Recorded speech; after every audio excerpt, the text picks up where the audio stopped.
Ал баста деп жатыр ғой, біз YouTube'тамыз. Жақа, не әңгіме қыламыз? Өз қазақтың керемет сөзі бар ғой. Жақсы ойла дейді. Өйткені ой сенің сөзіңе айналады дейді. Сөзің ісіңе айналады дейді. Ал әрдайым істейтін іс бұл түсінікті әдетіңе айналады. Ал әдет бұл сенің Ғалекең айтты ғой, тағдырың деп. Бірақ негізі сол тағдыр, өмір сол ғой. Бұл сенің өміріңе айналады дейді. Қарап отырсаңыз, бұл бізге берілген өмір, бұл ақыреттің жемісі ғой. Былайша айтқан кезде осы дүниеде біз ақыреттік әйтеуір жақсы жаман теріп жатырмыз ғой. Бұл сенің ақыретің ғой дейді. Біздің қазіргі сонда әдеттеріміз өзіміздің сөйлеп қойған сөзімізде ме? Өзі мұсылман адам пайғамбар саллаллаху алейхи ва саллям айтады, не жақсы сөйле дейді, не болмаса үндеме дейді. Соны осы мына желіде өзіміз мына кісілерді фанаттарымыз ғой, көп көреміз ғой. Содан кейін осы әсіресе қазір мен өнер адамдары ренжімесін, көп тиісіп жатырмын ше. Подпискада барсыз ба бізде? Жоқ, мен ешкімде жоқпын, бірақ былай көре беремін. Қалай көресің? Жоқ, кіріп көре беремін ғой.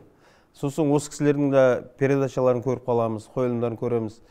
Шынымен енді не дейді, саған жаны ашитын адам, саған бетіне айтады, сыртыңнан емес та. Оны қазақ досшылатып айтады дейді ғой. Осы кісінің де бір-екі қойылымын көргенмін мен. Одан кейін қазір желі деген жаңағы сөзді не үшін айтып жатырмын мен? Сіздердің қойылымдарыңызды адамдар көреді ғой, олар кәдімгідей бұны ой өрісінен жүгіртеді ғой. Ол кейбір адамдардың өміріне әсер етеді ол нәрселер да. Осы желілерде мынау жалаңаштанып шығып жаңағы өзін жұлдыз қылып көрсетіп, не болмаса қазір көріп жатсыздар, бір ішетін адамды шығарып жұлдыз қылып жатқандары мысал үшін да. Оны кейбір адамдар көріп, сол жол ұнайтын сияқты ма, кейбір адамдарға әсер етеді ғой бұл. Сосын осы қазір жұлдыздарға көп тиісіп жатыр. Жақсы сөйлеңіздер, ана қойылымдарыңызда әрбір сөздеріңізге мән беріңіздер. Мына кісінің де өткенде бір қойылымын көріп қалдым жаңағы.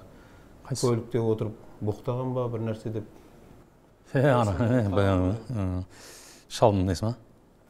Енді бірақ қазір қоғам өз соны сұрап тұрған сияқты болып кетті. Мысалы, байқап отырмын. Кез келген біреу әлеуметтік желіге шықты. Оған жазылушы керек, тіркелуші керек, оған біраз жарнама жасау керек. Соған жетудің жолында ең оңай жолы бірден таңылып кетуі, ол боқтау болып тұр да енді.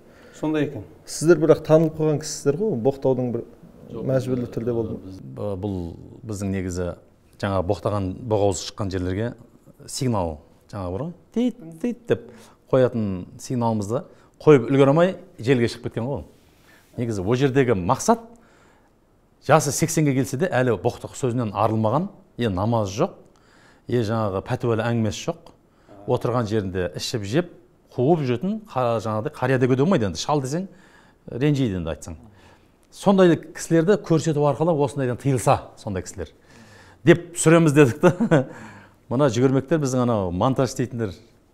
Бірақ мен негізі боқтау түрін көрген жоқ, мына дың деген жерлерін көрдім. Сол ол варианты бар.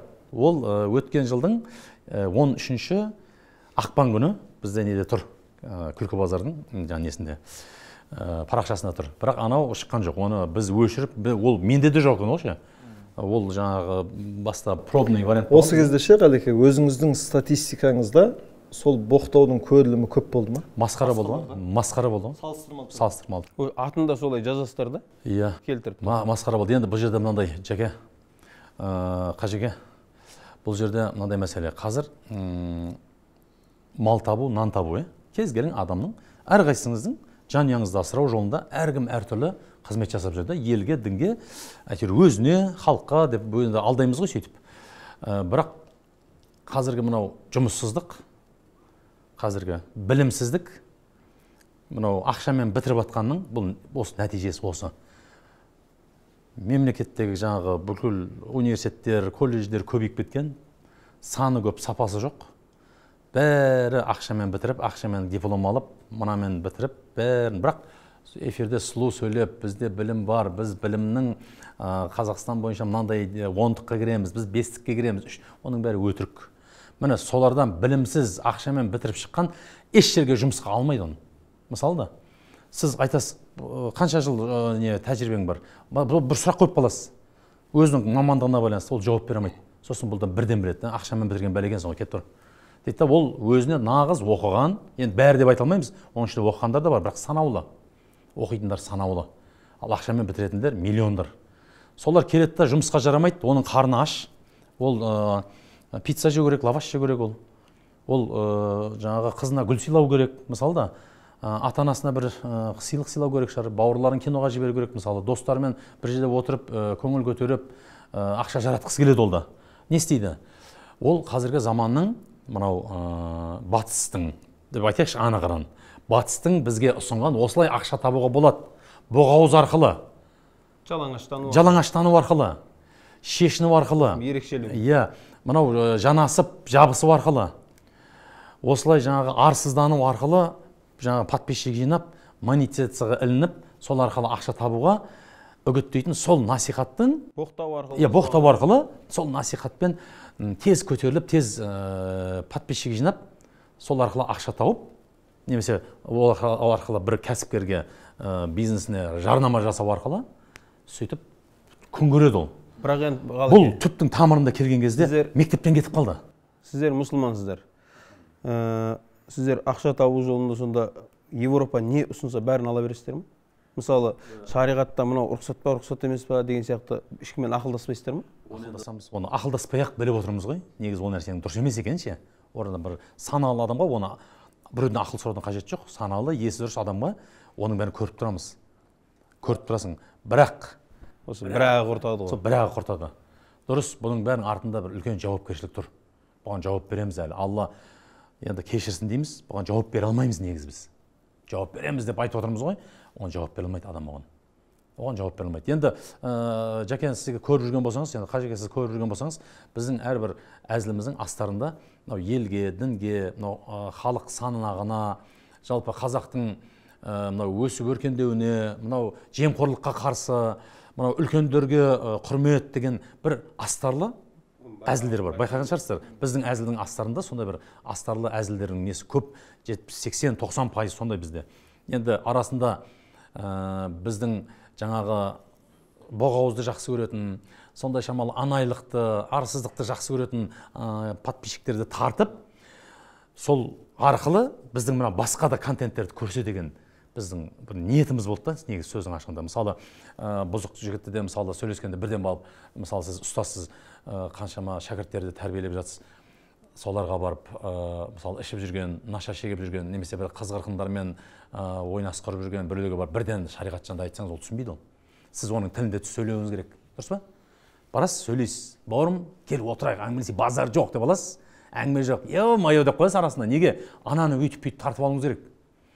Ана тартылып, сізге жақындағаннан кейін барып, енді оған вакцина салу керек.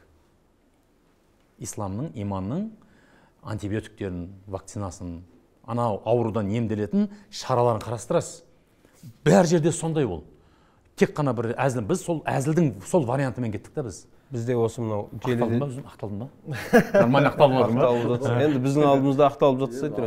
Алланың алдында да тұр, ақталып шығуды Алла нәсіп етсін. Алланың мейіріменен шапағаттан үміттен отырып. Желіде бізде енді уағыздар шығып кетті ғой. Қарап отырамыз. Мысалы, имамдар, мен өзімде емес, жалпы Арыстан ұстаз шығады, небір елімізде мықты-мықты имамдар бар ғой. Көресің, просмотр 10 мың, 20 мың, атын бір ана енді бір ерекше ат қойып қояды, мынау өлтірді деген кезде кішкене просмотр 50 мыңға барады ғой, 50 мыңға барады да. Бірақ өнер деп те айтпай қойшы, кейбіреулер өнер емес, әшейін шығып бір тәлпіштеніп, дейді. Қарасаң 1 миллион просмотр, 1,5 миллион просмотр, сөйтсек, өзі адамдар сондай нәрсені көбірек көреді екен да. Сіздерді имамдардан гөрі сіздерді көбірек көргеннен кейін мен ойладым да, бұларға адамдар көбірек еліктейді. Бұлар боқтап отырса, бір алқашың шығып, адамдар соны мақтап, көтеріліп, өзі сол жолмен көтерілудің жаңағы бір түрі болып қалды да, алқаш біреуді әкеп бір жерге, не болмаса біреу боқтап сөйлейді, біреу бір жерге әкелуге. Ішкізіп қойып, елдің алдына шығарып, ондайда енді соны боларда бауырларымыз былай қарасаңшы. Соны, бірақ сол кісінің подписчигі бірден көбейеді ғой.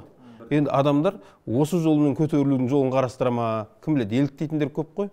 Мысалы үшін, анаша шегетіндер бізде онсыз да жетеді. Сосын айтты, осы әншілерге айтты, анау әсіресе өзінің әйелімен жалаңаш шығып, приколдар түсіретіндерге мен жәнім ашиды бұларға бар ғой. Бұларға жәнім ашиды, бұл байқұстарға ше, өзінің әйелін бүкіл жұрттың алдына жалаңаштап шығарып, басқа бір приколдар табылмай қалды ма ең құрығанда ше. Өзінің әйелімен желдені жалаңаштанып жүргендерді айтпағанда. Ана бір көрініс шықты ғой, досына келіп, сенің әйелің маған ұнайды дейді ғой. Анау досым, сен не деп тұрсың, менің әйелімде нең бар дейді ғой. Сол кезде айтады ғой, кеше сен әйелің сурет салыпты, мен лайк басқанда үндемедім ғой дейді. Ал лайктың мағынасы ұнайды деген сөз емес. Ғашықпын, мен саған ғашық болдым деген. Жүректі басқан ба? Енді жаңағы бір нәрсе қосып бірақ өздері жүрек басыңдар деп жатыр ғой ол жерде. Соны айтамын да. Ал бірақ былай бетіне келіп айтса, сөз бет түрінде айтса, сөз түрінде айтса, оған намысына келіп қалады да. Ал лайк түрінде намысына келмейді да. Біз енді бала кезімізде, Жәке да, біз бала кезімізде жаңағы ойнап атып бір ш деген бір әріп шығып кететін ғой енді аузымыздан. Соны естіп алған қарындасымыз, болды сен әкеме айтамын дейтін еді ғой. Болды әкең, мен ананың айтқанын істейсің ғой жаңағы. Суап кел десе суап келесің, тамақ бер десе тамақ бересің, айтқанын істеп кетесің. Енді істемейін деп жатсаң анауыңды айтамын дейді да. Сөйтіп жүгіртетін ғой бір апта. Ар жұмсайды, бер жұмсайды, сондағысы анауыңды айтамын. Енді қазір таң қаламын да, мақұл, сіз имамсыз, сіз өнер адамсыз, оларға барынша қой деп жатырсыз ғой, Ақынсыз ғой? Мен айтсаңшы, өзіңізді айтып қойсаңшы. Мен Қажымұқан абзал. Ағай ақыны деп қой. Енді де Жәке, біз қойдыруымыз керек пе оларды, олардың әке-шешелері, сонда олардың боғауыз сөзіне ешқандай мән бермейді ме? Дұрыс. Мен өзім бала-шағамды тәрбиелеймін.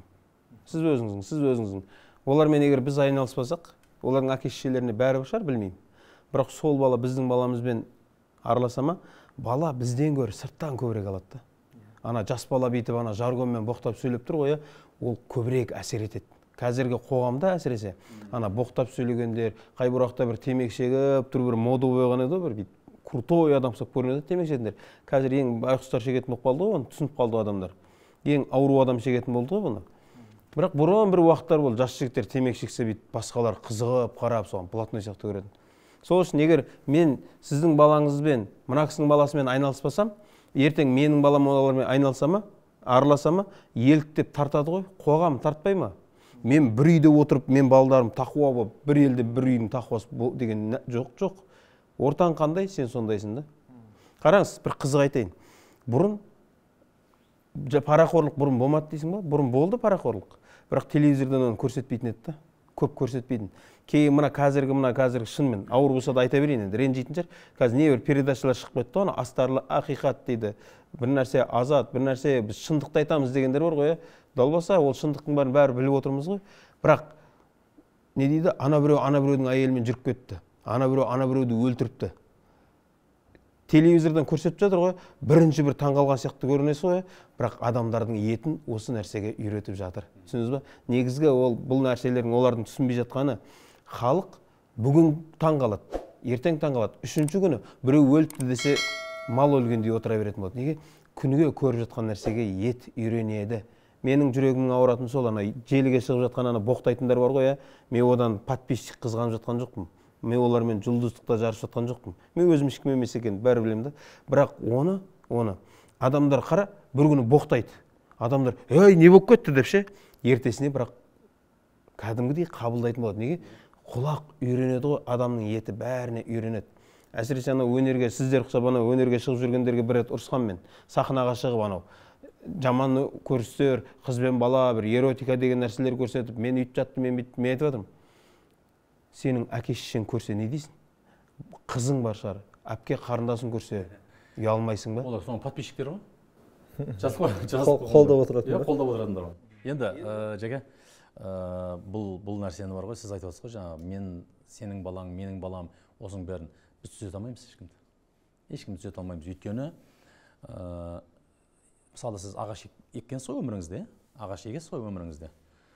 Сосын мына ағаш егіп болғаннан кейін ол түбі кебе бастайды ғой өзі. Су қажет болғанда суды астынан бересіз ба, үстінен бересіз ба суды? Суды үстінен қоясыз ғой. Тамырға суды үстінен қоясыз. Сол сияқты бүкіл қоғамға тәрбие, идеология үстімізден келу керек бізге. Жоғарыдан келу керек. Осыған жауапты адамдар өз қызметін атқарып жатқан жоқ, Жәке.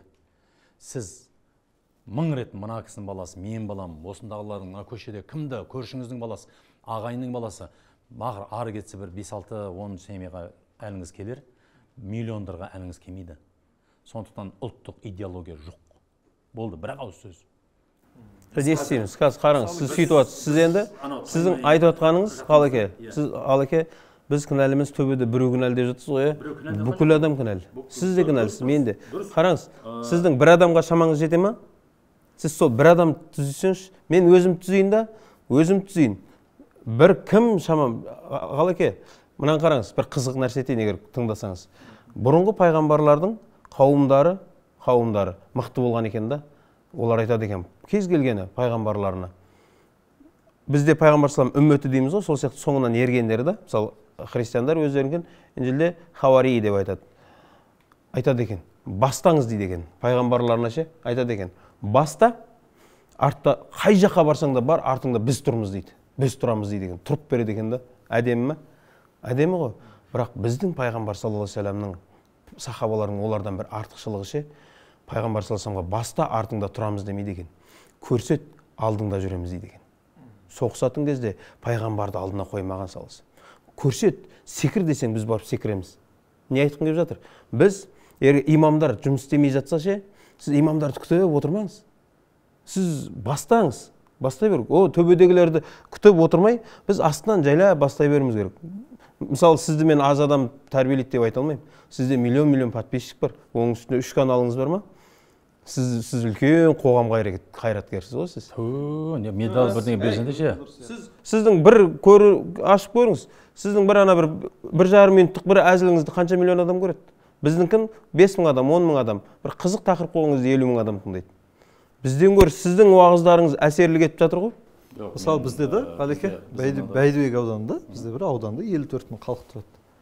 54 000 халық. Сол жердің әкімі көп нәрсеге жауапты. Мысалы, сіздің көрерменіңіз 300 000, 500 000. Миллионнан асады. Мысалы, миллионнан. Ал енді Ғалекеңнің айтып жатқан жері, жаңағы боқтаған жігітті айтып жатырмыз ғой, Мұрат деген. Енді Мұратты заңмен қудалап жатыр екен да, енді бір кісі арыз жазған ба, енді... Мен ол жайлап жатқан жоқ, мен желідегі бәрін айтамын. Жалпы деп жатырмын. Мысал келтіріп жатырмын. Бір мысалда, енді сол Мұраттың жақтастары кешірім сұрап жатыр, анасын отырғызып қойып, міне, енді осы жерде уәде береміз, осыдан аман шықса, бірде-бір боғауыз сөз айтпайды дейді. Енді Ғалекеңнің де жаңағы бір заңмен шеңбер қою керек деген дұрыс шығар. Бір рет сотта жүру керек болған бір рет. Оны мынандай нәрсе ғой. Мына мен Союз кезін көрдім. Сіз де көрген шығарсыз, шет жағасын. Қажеге сіз де шет жағасын байқап көрген шығарсыз. Біз Союз кезінде бірде-бір мешіт жоқ еді. Бірде-бір мешіт жоқ еді. Бірақ үлкеннің алдын кесіп өтпеу. Біз мысалы бала өстік қой. Төбелесесің, қанша жолсасың, бірақ өзіңе бір жас үлкендерге аузыңды ашамайсың да. Не деген жүйе мынау? Мысалда, неге ол кезде 3-ақ канал бар еді. Телеарнада 3-ақ канал бар. Қазір 400 ба? Ең кемі 400 канал бар. 1000-нан асып кеткен каналдар бар. Біреуін көре алмайсың жөндеп. Былығы батыр іші да. Солардың бәрін мынау жаңағы осыған сіз айтып отқан ағалар жауапты. Осы нәрсені тыю керек. Неге? Осы нәрсе біздің балдарға үйретіп жатыр. Міне әлемдік каналдар осылай істеп жатыр. Сен неге бұқтамайсың? Неге жалаңаштанбайсың сен деп жатыр. Егер соның бәрін жауып, 3 канал баяғы, сол 2 канал, 3-4 канал, 5 каналды қадағалап, жүйелі түрде саналы, әдепті, иманды нәрселерді ғана беретін болса, адам немен сусындайды, солай қарай нәтиже береді, солай жеміс береді. Сондықтан жаңа мен айтып жатқаным, сіз қанша жерден төмен жақтан жаңағы қызметіңізді жасап жатсыз, дұрыс, Алла оның бәрін көріп тұр. Бірақ қоғам 30 жыл болды, мысалда, мақал ар жағынан жауап бермей қойғыл. Нендікі жаңағы атеистердің заманы болды. Бергі жағындағы 30 жылда мен айтайын ба, 30 жылда не айтайын е, ештеңе де жоқ істеген. 30 жылда ештеңе де істемегенбіз. Ештеңе істемегенбіз. Тек машина алып мінгенбіз, шетел қыдырғанбыз, кредитке белшеден батқанбыз, былығып әптен кеше қаңтар, пожалуйста, нәтижесі. Міне, 3-ақ күн мысалда, мен сол жайында вайн түсіргем негізі. Бір жігітті жаңағы милиция ұстап кетіп барады. Не болды десе, кеше қаңтар несі біреу нан ұрлаған дейді да. Бұл нан ұрлапты, бұл бір магазин нан ұрлаған, ал елдің нанын ұрлаған 30 жылдап жегендерді ұстамайсыңдар ма десек, оларға заң жүрмейді дейді да. Бұл заң халыққа дейді. Жоғарыға емес, билікке емес, халыққа дейді. Осы нәрсені мен айтып жатқаным осы, біз не дейді, бақпаса мал, қарамаса қатын кетеді, бақпаса мал кетеді дейді. біз мысалы өзімізді мынау қазақ жаңағы қойшы көп болса қойран өледі деген сөзіміз бар. Біз өзімізді мынау 4 түлік малмен қатты сондай бір әр мақалымызда соларды мысалға ала отырып істейміз. Мысалы бір атар қойдың қойшысы болмаса ше, мысалы да, қойшы жоқ, қараңыз енді, қараңыз, иті жоқ, мылтығы жоқ, қойшы жоқ, малдың өзін жібере салдыңыз. Ол мал барады да, әр мал өзінің бетімен жайылады. Оны жинайтын, оны бір жүйеге салатын қойшы болмаса, анау ит құсқа, ұры қараға жем болады. Тура осы система, осы системаны қойшы жоқ. Қойшы бар, бірақ ұйықтап жатыр қойшы. Қойшы ұйықтап жатыр, немесе қойшы қартайды мысалы. Әр қойдың артынан жүгіруге шаршады. Анау жұмсағандары қойды қайырып келді десе, негесі барып айырып береді керісінше. Өзіне керек қойды қайырып алады да, өзіне айырып айырып, бөлек-бөлек жем қылып жатыр да, қоғамды солай басқарып жатыр негізі. Кешеге дейін басқарып келді де. Енді соны мысалы біз кеше жемісін көріп жатырмыз, ашынған халықты көріп жатырмыз. Оның ішінде жаңағы басқа да бір күштердің кіргенін көріп, оның бәрін көріп жатырмыз ғой, бұлай біреуден жасырып, жоқ, бізде бәрі күшті болды, просто кеше анау байқамай қалған ғой, жоқ, онда ештеңе жоқ. Нәтижесі, міне нәтижесі. 30 жыл жегенде үндемей отырған халық 3 күн жеп еді, қандай шум болып кетті мысалы. 3 күн жеп еді мысалы да, ол жөндеп те жей алмады байқұстар. Жеген қатты құстырды. Ал 30 жыл жегендерді құстырсақ біз қандай нәтижеге жетеміз мысалы? Жоқ. Оны сіз жарайды, бізде қазір қараңыз, желіні ашсаңыз, уағыздан көп нәрсе жоқ. Уағыздан айтылып жатыр, ол адамдарға барып жатыр. Бірақ қойшы соның бәрін жинап алып, бір өзінің жүйесімен бағып, жүйесімен жайылымын тауып, қыстауын, жаз жайлауын тауып, ары бері көшіріп, елді солай басқармаса, қазір қазақ бетімен жайылып жатыр. Бетімен әркім өзін білгенін істеп жатыр. Міне соның нәтижесі. Енді қараңыз, бір баланы соттады дедіңіз, жаңа істі болып, жаңа не қылды, жаңа арыз жазды, оған іс қаралды, оған жаңағы қылмыстық не ашылды ма, бәрі кешірім сұрап жатыр. Қараңыз, бір балаға әшейін бірдеңе істеп қалып еді, ол қарапайым бала мысалы. Иә, білем, ол баланы танимын, біздің жаңағы неге менің бір қасымдағы актердің бір көршісі ол. Сол мысалы қарасаңыз, міне бір неге істеп қалып еді, бәрі шолап кетті. Ал бәрі халыққа, сен оған ғана істеме, бүкіл халыққа істе. Анау аузына келген халаулым, жалаулым деген көрдіңіз ба? Бір қызды отырғызып қойып, кезек-кезек не істеп жатыр ана жігіттер мысалы? Көрдіңіз ба жалаулым дегенді? Көріңізші, халаулымға жылап көрсесің. Сіз қанша жерден мың шәкірт қарай тәрбие, миллиондар бәрібір езіп жатыр, бәрібір. Мысалы сіріңке шықты, бәрі деп отыратын баяғыда, немесе деп отыратын, білесіздер ме? Сөйтіп от жағатын баяғыда, шақпақ тасы болатын, өзіне тас байлап жүретін, жүк қып оны. Сол шақпақ тасы болмаса ол от жағамайтын. Сіріңке қалай пайда болды? Адамдар қуанды, жырқ етсет болды. Бүкіл ел әулет бір немен-ақ, сіріңкемен ақ жылу алып, ал бірақ сол қанша қайғы қасірет келді, ол баланың қолына түсіп қалды. Оны елеген жоқ. Қызық көрмеді, мә көреді, тағы да көрді. Ойды, әке шешесі жоқ кезде ол үйінде жағып жүріп ойнады, лақтырды. Сөйтіп қаншама үй, қора, қопсы, бүкіл атар-атар мал қора тұр, бәрі өртеніп кетті соның кесірінен. Неге? Өйткені ол сіріңкені неге пайдалану керек екенін білмейді. Дәл солай қазіргі мынау айфонды, мынау жаңағы нені, андроидты, телефонды, интернетті неге пайдалану керек екенін білмейді. Жоқ, мен түсінген төбеден болып тұр ғой проблема. Біз не істейміз енді? Ауыз ашып отыра береміз ба? Біз әрекет жасамаймыз ба? Сіз әрекет жасап жатсыз негізі. Әрекет жасай беріңіз. Сіз мен сізге айтып отқаным осы. Менің әрекетім, менің қолымнан келетіні, мен де ұзаққа шаба алмаймын ғой. Мен көргенімді айтамын. Мен сізден көргенімді айтып жатырмын. Мынауың дұрыс та деп жатырмын. Одан кейін ана өнердегі адамдарға айтып жатырмын. Осы сөзім соларға жетсе екен деймін. Ана жалаңаштанып жүргендер, анау құрт ана интернеттен қатыныңды құрт, даюс болмасаң. Даюстер жәннатқа кірмейді дейді ғой. Сон даюс деген кім десе, әйелін кез келген адам айтады. Сіз бір адамды бұғаттай алдыңыз ба? Соны бір адамды шектеу қоя алдыңыз ба? Бір адамды ше бері тарта алдыңыз ба? Мысалы қазір жасыңыз нешеде? 40-қа келіп қалды. Жоқ, оны мен результатын сұрамаймын ғой. Кім тартылды демеймін ғой. Мен бірақ айта беремін. Бірақ жоқ, нәтиже болу керек қой. Алладан. Нәтиже Алладан. Оны не істейміз? Мен айта беремін. Няқа шығарам. Мен сізді көрдім бе, сізге айтамын. Сіз ары қарай нәтиже шығарасыз, шығармайсыз? Алла Тағала сіздің жүрегіңізге қалай сатты? Онда біз нені нәтиже шығармасын болсақ, нәтижесін шығартуымыз керек қой, біз соның результатын көруіміз керек қой. Мысалы сіз егіншісіз, сіз малшы қойшысыз. Жылда қойыңызды баға беріңіз, тумай қойды қойларыңыз. Результат жоқ, шаршайсыз. Ол қой ғой. Сіз тура егін егіңіз, Мысалда сіздің егініңіз жеміс бермей қойды, сіз тастайсыз ол жұмыстан бір күн тастай саласыз, кетшеймін, шаршадым мынадан дейсіз. Мысалда бізге бұны тастауға болмайды ғой. Тастауға болмайды. Вот міне соны тастауға болмайды. Неге? Бізге көмек керек, бізге жәрдем керек, бізге жоғарыдан үлкен кісілерден жәрдем керек. Осындай қоғам белсенділері, қоғамның жаңағы несін айтып жүрген азаматтарға бір заңды түрде ма, немесе рухани түрде, ол немесе жазылмайтын заң түрінде ма бір қолдау керек. Мысалы, бір адамды айта аласыз ба, мен мына нәтижені көрсеттім деп айта аласыз ба? Нәтижесі оның болады. Біз айта беруіміз керек. Біз интернетке шығамыз. Біз сіздеріңкі жайлы нәрсені айта береміз біз. Оны результатын Алладан күтеміз. Біз ше, оның нәтижесін күтіп, мен не бітірдім, маған қанша адам артынан не ердің, маған қызық емес. Мен отырардың уақытында шапқыншылық шабады ғой. Сонда бір қазақтың батыры 400 жігітті алып шығады.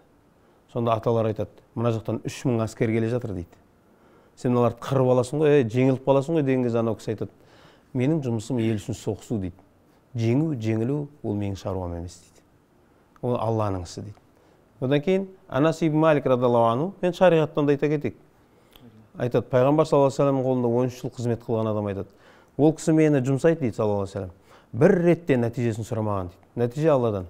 Біз мысалы айтып жатырмыз ғой. Мен оны, сен маған ердің ба, маған қызық емес ол. Мен өзім жұмысымды істеп жатырмын. Ары қарай Алла біледі. Кімнің жүрегін қалай қарай бұрайды. Бірақ айтқым келгені мынау. Анау біреулер паркта тұрған шығар, біртіндеп адам тауып. Сіздер Инстаграмда, желіде сіздер миллиондап тартып жатсыздар ғой. Соны ел не дейді, сөз түзелмей, ел түзелмейді дейді. Сіз мысалы 1,5 минуттық оқиғаңыз бар ғой, түсіретін. Адамдарға үлкен өмірін өзгертуі мүмкін. Талай адамдар бар, әртүрлі күйзелісте жүргенше, өзінің өміріндегі бір проблемаға шешім таппай жүргенше, сіздің сол 1,5 минуттық жаңағы көрінісіңізден олар өзіне жауап табуы мүмкін да. Не болмаса жаңағы алкаш біреу шығады да, анау жұмыс таппай жүргендер көп қой, қазір қайтсам байым деп. Ана алкаш біреу шығады, қарасаң бір күні мерсмен жатыр, бір күні жұлдыз болып, адамдар ойбай деп сол жолды таңдауы да мүмкін да бір адамдарға ше. Не болмаса соның біреуі анау, біреулер қатындарымен шығады, ырбың етіп, подписчигін қарсаң миллион ақша тауып отыр. Мысалы үшін да, кейбіреулерге ол жолда ұнауы мүмкін, сол жолға кірісуі мүмкін да. Неге? Қазіргі негізгі мақсат мынау болып тұр ғой. Адамдарда қазір текті кім десе, текті. Ақшасы бар, жағдайы жақсы адамдар текті болып тұр да қазір. Өскен, өнген. Қойшылар ше, олар тексіздер болып тұр. Осы орайда бір нәрсе айта кетейін, жақында бір үлкен кісімен отырып сөйлесіп жатсам, мен бұрын айтатын, бала тәрбиесі жайлы көп айтамыз ғой. Еркек адам, расында да қыз баланы ұруға болмайды. Өсіріп келе жатқан балаңды ұра бер, қыз баласын ұруға болмайды. Қыз баласын әлпештейді, олар ұмытпайды да.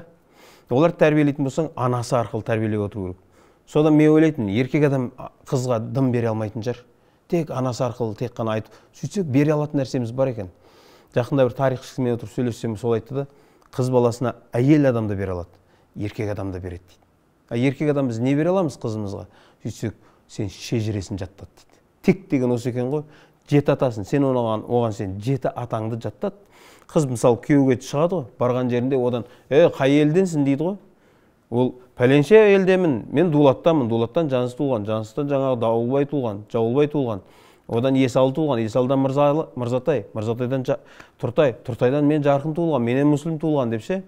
Осылай ана тегін айтып отса, міне текті адам деп осыны айтады екен ғой. Біз қызымызға осындай нәрселерді үйрете алады екенбіз да. Міне, желіге шығып сіз осыны мысалы шығарсаңыз, оны 1,5 миллион адам көре ма? Ішіндегі 2-3 сіз білмейсіз, мүмкін амал етіп жатқан шығар. Сол бізге жеткілікті. Біз елді өзгерту үшін әр адамнан барып результат сұрау шарт емес. Сен не істедің? Енді мысалы кезінде да, бір нәрсе айтшы. Көп сөйлемей отыр мысалы. Последний давай. Мысалы, қағбан тұрғызған Ибрахим алейхиссаламға әр қажыларды барып жеке-жеке шақыр деген жоқ. Паркке барып біртіндеп шақыр деген жоқ қой. Тауға шықта қажылыққа шақыр деді, болды. Ал нәтижесі Алладан болды. Қазір мысалы миллиардтаған қажыны Ибрахим алейхиссалам көзбен көрген жоқ қой. Нәтижесі ол Алладан. Анау Харун Рашид деген патша келе жатып жолдың бойында көреді ғой, бір қарияның ағаш егіп жатқанын. Сөйтіп сұрайды да, өзің жасың келіп қапты. Не үшін жеміс ағашын отырғызып жатсың деген кезде, бұның жемісін сен жей алмайсың ғой деген кезде, қария айтады, мен өзіме дейінгі еккендердің жемісін жедім. Енді мен кейінгі жейтіндерді қалдырып кетпеймін ба дейді да. Енді дәл қазір біз бұрынғылардың жемісімен әңгіме айтып отырмыз үшеуміз. Ал бізден кейін дұрыс жеміс қалдыру ол біздің қолымызда да, сіз бен біздің қолымызда. Мысалы, маған әкем ешқашан сен боқтама деген жоқ, өз боқтаған жоқ. Сен ешқашан жаңағы ауылмен сыйлас, ағаңды құрметте деген жоқ, өз ағасын құрметтеді, өзі інісіне ізет көрсетті. Молодец. Мен мына кісіге осыны жете салмай тұрмын. Мысалы да, жай ғана мысалы, маған әкем мысалы еліңді сүй деген жоқ, ол өзі елін сүйді. Шындық жаз деген жоқ, шындықты жазды. Мен қазір әкем істеген істеп келе жатырмын. Енді бұл кісінің айтып жатқаны, ол кісілердің әке-шешелері бұларға не берді?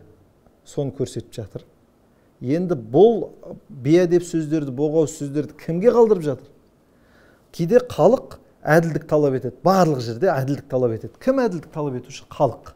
Бірақ халық бір нәрсеге кейде немқұрайлы қарайды да. Сіз уағыз айтасыз, сіз араб құлсыз. Ал бірақ бұл кісі боқтау, боғауыз сөз айтса, рейтинг құл ғой, рейтинг құл. Рейтинг құл. Ілесейін қатарыма сөйтіп не істеп кіріп кетпесең деген сияқты да. Ал бірақ именно жаңағы сіз айтып жатқан ілі передачаларда, хабарларда астарлы ақиқат болсын, атасы келінімен боққапты, келіні үйтіп қапты, бүйтіп қапты. Бұлар адамның құлағын үйретіп жатыр да. Рейтинг құл. Ешқашан халық соларды рейтинг құл демейді. Сіз уағыз айтсаңыз арақ құл, бірақ ешқашан рейтинг құл демейді да. Осы кезде халықтан әділдікті біз талап етуіміз керек сияқты да. Ғалеке, бағана сіздің айтқан нәрселеріңізге негізі дұрыс қой. Бірақ жалпы менің айтқаным бүгінгі таңда біз не істей аламыз? Бізді қазақ айтады. Біздің қазақ дейді, әрбір адам бүкіл елді түзегісі келеді дейді. Бірақ өзін өзгерткісі келмейді дейді. Біз бәріміз қазір айтып жатырмыз. Анау дұрысталу керек. Олар егер әр адам өзінің ақылы жеткенін айтып жатыр ғой. Одан артқа бас жетпесе не істейміз бірақ? Бірақ не істейміз? Біз қазақ айтады, битке өкпелеп, тоныңды өртеме дейді. Енді сіз қазір оларға өкпелісіз. Мен жеке сіз жайлы айтып жатырмын. Жеке мен жайлы. Жеке мен өнер адамдар жайлы айтып жатырмын. Олар білмеймін, Алланың алдына барған кезде жұмысы дайын шығар. Сіз өзіңіз Алланың алдына барған кезде не жауап бересіз? Сіздің сол 1,5 жылдық қойылымыңыз дәріс бұл. Не дін жағынан болып жатыр кейбір кезде рухани жақтан болып жатыр, ұлттық жағынан, бірақ сіз өзіңіз білмейсіз, сіз бірақ адамдарға ұстазсыз. Сол үшін не деу керек? Адамды түзегің келе ма, өзіңді түзе. Мен сізге айтқым келген сол, бүкіл желіде ғана тәлпіштеніп жалаңаш жүргендер, боқтап жүргендердің бәріне мен олардан мен атақты қызғанып жатқан жоқ. Мен айтқаным сол, балаңды адам қылғың келе ма, адам бол деген нәрсе бар ғой. Сіз енді қарапайым адам емессіз. Сізге бетіңізге айтайын, сіз жұлдызсыз. Сіз бір семьяны алып жүретін адам емессіз. Сіз артыңыздан, көп, сіз бүкіл ел таниды сізді. Мен танымайды ғой, ел сізді таниды. Сіз енді қаласаңыз да, қаламасаңыз да. Күн батқасын ұшып кетем қайтын. Өткенде бір жігіт бүйтеді, менің досым ғой, бүйтеді. Тақиямен келе жатыр да, біреумен ұрысып қалды да, сөйтсе бүйтеді. Жай тақиясын шешті да, шың деп. Кейін ұрысып болғаннан кейін тақиясын киіп, субханалла деп. Тақияға құрмет қоя қарсы.